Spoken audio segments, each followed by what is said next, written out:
Good evening, everybody. This is Cinnamon Noir. And this is the Ramen Shaman. Welcome to V. That is what its creator, Terry Kavanagh, calls it. Although apparently he was okay with people calling it V. Which is good, because that's... Well, I think I just called it VVVVV. Another interesting thing about this game that is similar to the old kind of blocky 8-bit games on the computers is that the rooms have names. You can see them at the bottom. Now, these names were all provided to the game by one of my favorite people, Bennett Foddy, who you might remember created Getting Over It quite a few years after this. Yeah, kind of interesting, actually. Never thought of him as a great writer, but, you know, whatever. Well, don't you The names are kind of interesting. They give some personality to it. Don't you kind of hate Getting Over It? I do hate Getting Over It. So yeah, now we're on their ship. And everyone else is missing. All the 6 members of our crew. Minus us and the one we just found. So 4. And of course, the first of these dungeons I find in this playthrough is the tower, which is probably one of the more complicated of all things considered. Can you get... If the room gets away from you, do you die? Yes, that's right. There are little spikes you can see coming out of both the top and bottom of the screen. If you get too close to either, the spikes will come out and you will die. So you gotta pace yourself. You can't outrun the screen, but you also can't fall behind.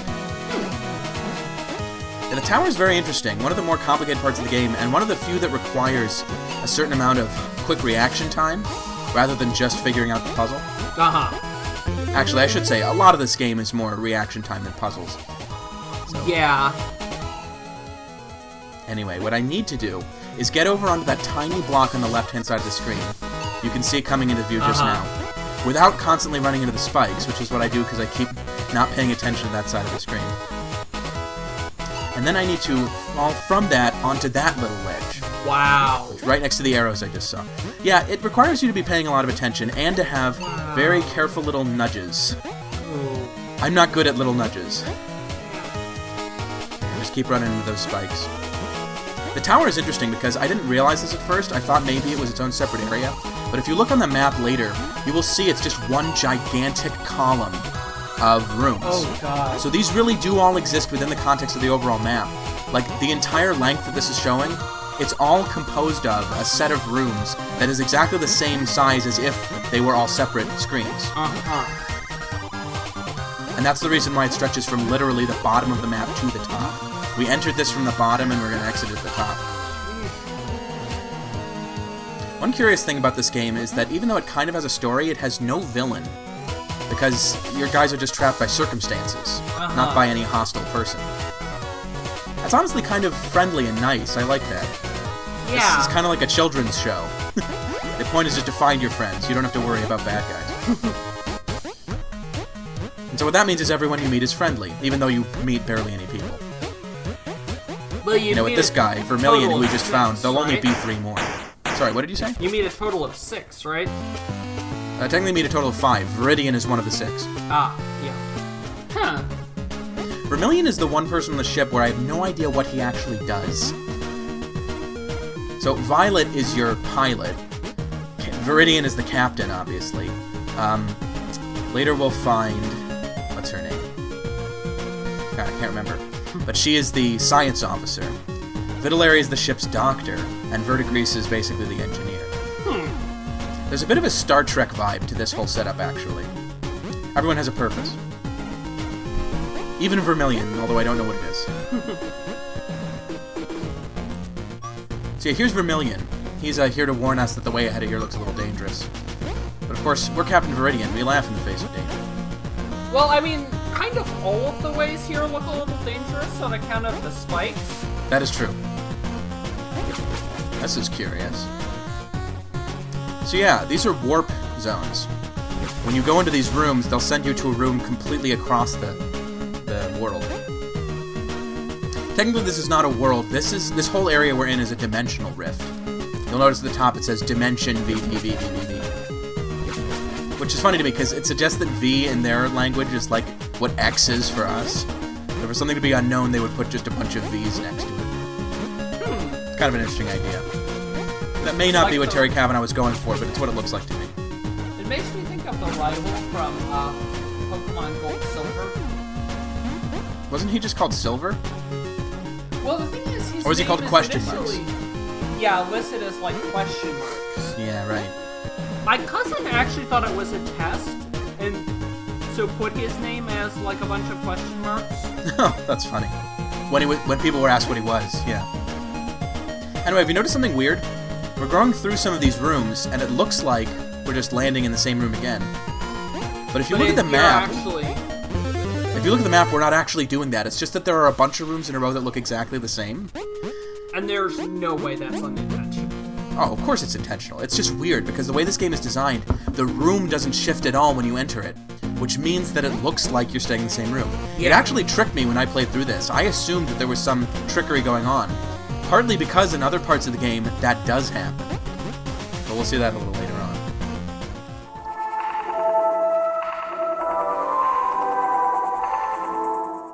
Oh, and what do you know? It turns out, this is where the game starts pulling that trick. So yeah, this dungeon, which has like the best song in the soundtrack, I have to say, is a very curious one. In every single one of these rooms, when we exit a room from one angle, we'll go out the other until we find the real exit. So in this case, for instance, the real exit's in the top. And until we go out that way, we'll just keep entering the room through various angles. A very clever mechanic, actually. I like this room. It's called As You Like It, and the reason is because you can technically go through this in either one of two directions. You can go up or down. Oh. Basically, whichever you choose. They're about equally complicated.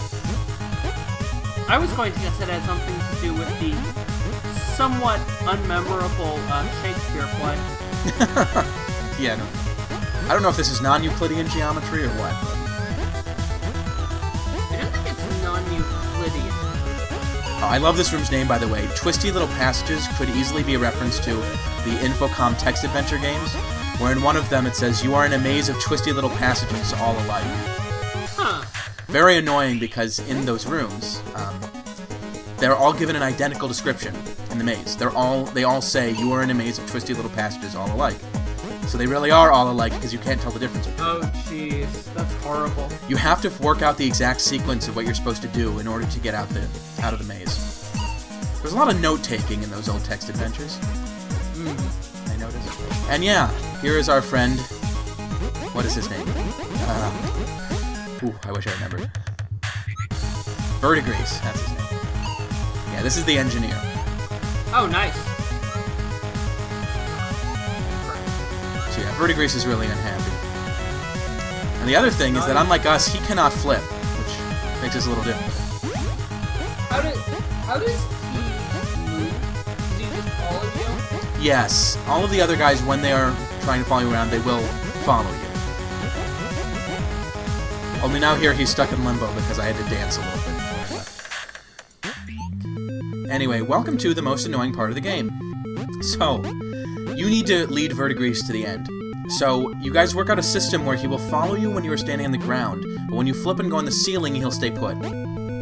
So basically, this is an escort mission where we need to lead him around, and he is like really lemming-level stupid.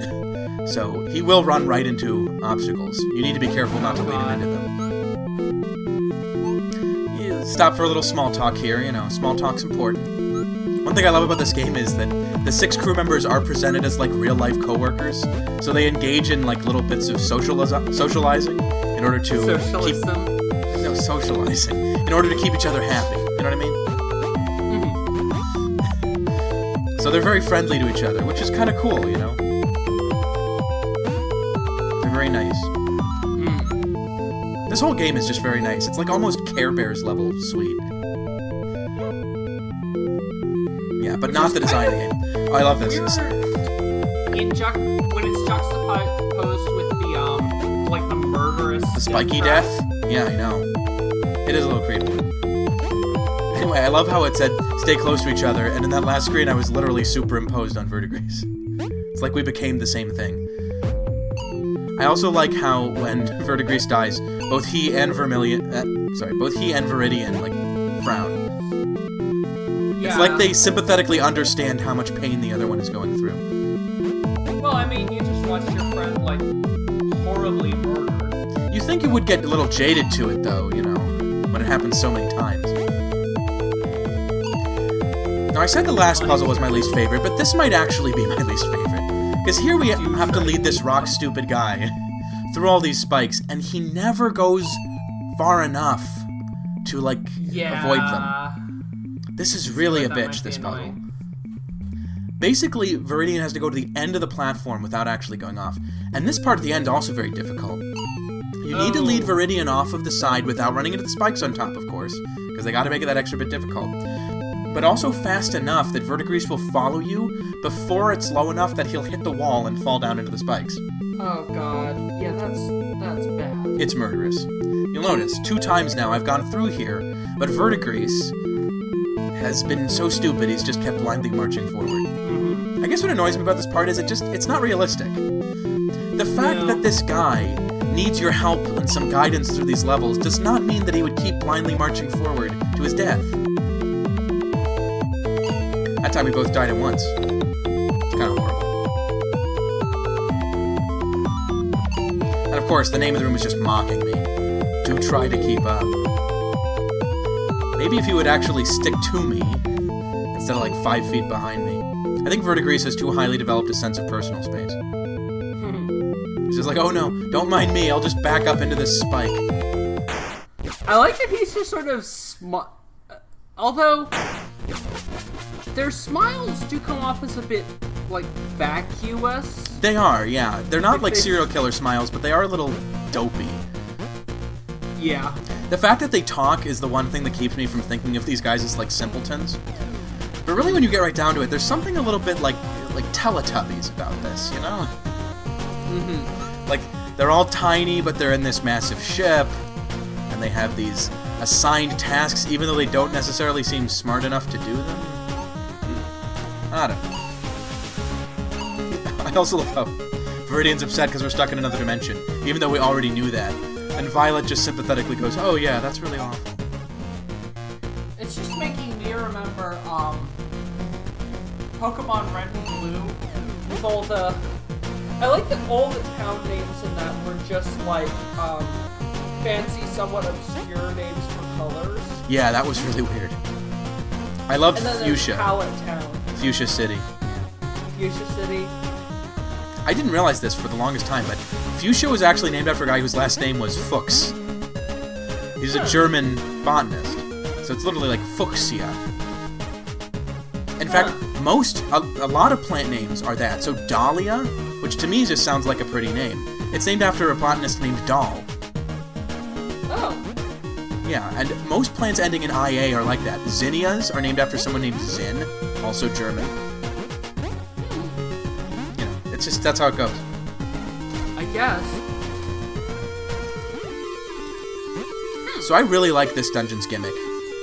Basically, it's just these lines, which whenever you bump into them, they will change your orientation. So, you know, you hit one, it makes you go up, the other one will make you go down, and so on. I just thought Super Meat Boy because, of the whole, like, the whole vast expanses of danger. Right. Although, of course, one way in which this is not like Super Meat Boy is that you can't see most of what you're running into. True. So fortunately, this game isn't as hard as Super Meat Boy, because if it was, then the severely restricted viewpoint would make it really annoying. Also better, what's it called? Music? Music, yes. In this game. Yeah. Did you really just forget the word music? Wow. Yep. I've had some serious brain farts, but nothing that bad as of yet.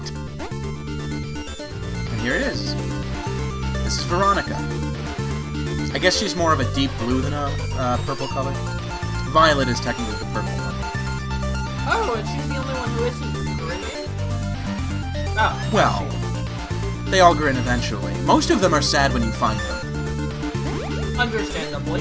Yeah. Veronica in particular is kind of a moody person. She's probably the least, like, happy and friendly of all of them. She's very easily upset. She doesn't get upset with me here, though, just blatantly wasting her time. I like how Viridian's head barely moves here, so it kind of looks like his body's just, like, flipping around. Anyway, some more calisthenics, and then we'll be ready to go. And, if you're wondering why I stopped the last video in the middle of a cliffhanger here, I don't remember why either. Fair enough. But yeah, like the last dungeon we went through, this is not in fact the end. We have more to go through. Fortunately, in this one, we just have to go ourselves. We don't have to babysit some jack-off. Wii Sports. Oh. Mm-hmm. I didn't actually get it until I said it out loud. If you got through this without dying, then you have my sincere envy. Yeah, this seems like a no-hit sand, like fighting sands no-hit. Yeah, pretty much. Actually, this just seems like fighting sands. Yeah, basically it's the same thing. They're both punishment for having done something wrong. In this case, choosing to play this game. No, I'm kidding. So yeah, Victoria feels sick. As do I. I'm sick of this level, personally, so let's get out of here. First, gotta dance. Anyway, let's talk to this thing. Well, let's never talk to that thing again. No, it really just kills you. I don't know what's up with that thing. Oh, so here we have the most fun trinket in the game. And one that I actually will not be getting this one. The warning So, yeah. was kind of clever. Yep. The log literally makes fun of you. Because, as the room says, we're doing things the hard way. The trinket's literally right over there. If Viridian could just hop a little bit, or step over things, he could get that. Instead, he has to go all the way up through this series of rooms, then hit that platform, flip, and go all the way back down again, through the same set of rooms. Oh, and of course that room says getting here is half the fun. That's a lie, actually. Getting there is all of the fun, because this is no fun at all. Have you ever seen a text adventure being played, Greg? Or played one yourself? I don't know that I have. I just remember the strong bad indie class joke. Oh, yeah. See, that thing is more funny if you've played text adventures, because the whole point is that the main part of a text adventure is the so-called graphics parser. Or, not graphics, sorry. What is it called? Text parser. Text parser. The thing... Sorry, what? Oh, go ahead. The thing that recognizes your commands and tells you what happened because of the commands. And so, the thing had a very specific grammar. You had to talk to it kind of like you would program, like you would talk to a computer. Yeah. And so, they would think of, like, funny ways to say that the thing doesn't know, like, what the heck are you talking about? Or they would program it to act like a human would. But you could still tell it was a computer that didn't know what you were talking about because, you know, it didn't know English. Yeah. So yeah, you would say things like, get something, or say, I don't understand get. Or you'd say, get the heck out of there, and be like, I don't understand heck. One of the funny things about text adventures is a lot of them could recognize curse words, and if you type them in, it would basically chew you out for cussing. Undertale actually does that. Does it? Oh, I didn't realize. It definitely, and, there's, I forget the robot, I forget what it's called. Metaton. Metaton, but there's one part where it asks you a trivia question, and it specifically punished me. I gave it a response that included an F-bomb. Oh. And it punished me for that. Well, good for it. You shouldn't cuss at games made by Toby Fox. He's a very sensitive young boy. But yeah, it is kind of funny because this whole idea of computers not really understanding what you're talking about, but the programmers wanting to make it look like it does. Yeah. To me, that's behind a lot of those blue screen of death things where it's like, OMG, I'm sorry, your computer crashed. We're just hang on a minute and we're gonna fix it. Which is supposed to make you feel more kindly disposed toward the computer, but I actually hate it. It seems too cutesy to me. Well, what I'd like is more, you know, like an error Information. code or something, so that if it can't fix itself, I can look it up and see what the hell's going on. That'd be way too much work. Microsoft would rather just put an emoticon on the screen. True. That frowny face, I swear, when it first showed up in the blue screen of death, I was like, stop trying to mollify me. This is annoying, and you're not going to make it less annoying. Anyway, sorry, that trinket I should have been talking about is frickin' impossible. So we are not going to get it here. Instead, we are going to find Fair who enough. is so soon after this that it almost seems anticlimactic. It's weird how small this sub-area that he's in is, compared to what we had to go through to get to that area.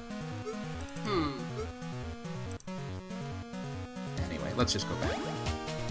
This is one of very few warp rooms after a team member that you can kill yourself on. I don't know what the point of that is. Maybe so you can try the trinket. Sorry, try to get it. But... Anyway, there I was just harassing Vitellary by almost overlapping him. My rhythm is getting worse and worse in these dance segments, I gotta say.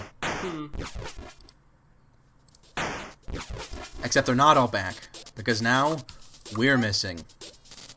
Oh god. Yep. Something went wrong with that wormhole. Admittedly, going through a bend in space-time probably isn't the most, like, secure thing to do. True. Now we're entering an area that is similar to the one that was right before we rescued Victoria, and this is kind of complicated. Very tight passage through these rings. So you gotta know exactly what you're doing, and move as little as possible, while also making sure you do in fact move. Oh, that's just mean. This is pretty mean, honestly. Ow. It's not quite as bad as trying to do the, whatever it was called, I've already forgotten it, without dying once, but still annoying. The fact that you... I guess you can only... There we go. Well, they always start out in the same position, right? So you... That's right. I'm just fooling around in here. You can actually go into the room from the other direction. It's kind of weird. So one last nasty little trick, you gotta go through another one of these. I don't think this is any different from the other one, except that they're spaced out a little more, which means it's harder to avoid them on the rebound. You just gotta be very careful. In general, though, this section with the weird and Technicolor freakout, after you shut down the Dimensional Rift, I think is easier than the first part. Dial M It does not seem harder was to me. an odd choice for a name. It is an odd room name. I'm kind of thinking he was just running out of ideas. I mean, like, Gunsmoke 1966? That's clearly a reference to the TV show, but what does it mean? Maybe that's when the show was cancelled. And, like, the room's gonna cancel your existence. I don't know. Who can fathom the mind of Bennett Foddy? I mean, really. True. This is the guy who made Getting Over It. Which, ironically, I have still not gotten over. Anyway, I love the Panic Room. It's kind of fun. So this is the thing that resembles the tower. The last major challenge in this. And what it is that if you panic and go onto the most obvious square, you'll just die, because that'll leave you with nowhere to go except hit the bottom, which has spikes. What you need to do is, at exactly the right moment, head to the right, where there is a square below you, but you won't be able to see it until after you've started falling. Which is pretty clever and pretty nasty. The thing that makes that particular jump kind of difficult is that you have to move to the left and then right immediately. You gotta really shoot that. You gotta really loop around in that one part. Yeah, you're kind of shooting the curl there. To use some surfer lingo. Is that actual surfer language? It is actual surfer language. And if you don't believe me, just ask a surfer. I don't know any, so I can't. Neither do I, so... No, shooting the curl, it means you're going through the part of the wave when it bends over. It's very difficult and may kill you, depending on the size of the wave. And that's what makes it cool. It's in a lot of Beach Boys songs, you know? And the Beach Boys, those were real surfers. Although, ironically, did you know that Dennis Wilson is the only member of the Beach Boys who regularly surfed? Huh. The other ones didn't really like the beach all that much. Brian Wilson mostly liked to just, you know, sit in his den and get high. And yeah, now we're just falling through space. Wasn't it important that we got out of there, so that we could just float in space forever? Honestly, I would have preferred to just stay in the dungeon. At least it was interesting. Although it may have been collapsing, so that probably wasn't the best idea. So yeah, I died 303 times in this game, which is kind of curious. And the hardest room is the tower, which is a little misleading, because the tower is one giant room. So it's almost impossible for you to die more times anywhere else, unless you're really good at the tower and really bad at some other room. I mean, technically, you have 15 times more deaths in the tower than you'd have anywhere else, statistically. Assuming you die the same amount in each room. But yeah, the ship manages to pick us up, because of course the ship has a teleporter on it. So there is a very good reason we came to outer space. And they weren't able to find us because of the interference, but of course we turned that off. So if there's one thing we've learned from this game, I think it's that just destroying computer monitors that control dimensional rifts helps. It's a very good thing to do. I also learned that lesson from Doom in 2016. This is... Now, I just remember that they're doing the same shtick as Clue. Yeah. Did you notice that Ian Bogost, Marcus Persson, and Stephen Lavelle were all mentioned in the list of, like, patrons? I did not. All fairly well-known game designers. Or Ian Bogost is more of an academic. But Marcus Persson is Notch, who made Minecraft. That's a pretty big deal. Oh! Is that how his name is pronounced? Yeah, I think it's Persson. It might be Pearson. I'm not sure. But yeah, so our reward for completing the game is this, frankly, kind of eerie scene where we have the characters playing in a band. Because, of course, that's what happens at the end of every TV show from the 70s. I don't think I wanted to see them this close. This is, like, more horrifying than the Teletubbies. It's uncanny, and the weird thing is their bodies also seem much taller here. Mm-hmm. It's a little awkward. So, you may ask, you know, if you weren't willing to get the trinkets, you know, fairly before, then why are we trying to do it now? And the answer is that I'm going to cheat. I am not doing it fairly. Fair enough. In fact, what I have done, and this is actually inside the game, there is an invincibility cheat.